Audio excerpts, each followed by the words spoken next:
तो किस्त नंबर 362 के बाद ऐसा लग रहा है जैसे एक ही घर के अंदर ना 3 अलग-अलग तूफान उठ रहे हैं। बिल्कुल।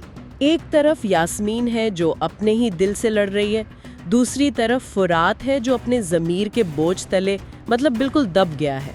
और फिर उन सब के ऊपर बारान और जावेर की दुश्मनी का खतरा।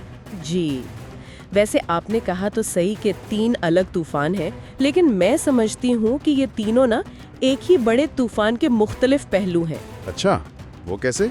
देखें, हर किरदार कोई ना कोई राज छुपा रहा है और यही राज मतलब उन्हें एक दूसरे से जोड़ भी रहा है और अंदर से तोड़ भी रहा है। तो चलें इन उलझी हुई कहानियों को एक एक करके देखते हैं। ठीक है, आइए यास्मीन से शुरू करते हैं। सच कहूँ तो इस किस्त में इसकी हालत देखकर मुझे बहुत बहुत अजीब लगा। वो खुद को समझा रही है कि उसे हारून से कोई लेना देना नहीं है, लेकिन जैसे ही जवेरिया ने हारून और सलमा के डिनर का जिक्र किया, इसके हाथ से चीजें गिरने लगी।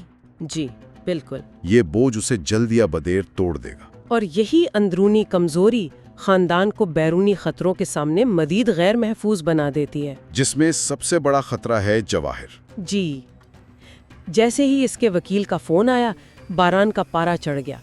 वो फौरन उससे निमटने के लिए तैयार था, लेकिन हमेशा की तरह दिलान ने उसे रोक लिया। आप क्या समझती हैं, क्या दिलान का उसे रोकना हमेशा सही फैसला होता है, या कभी-कभी दुश्मन को उसकी जबान में जवाब देना भी जरूरी हो जाता है?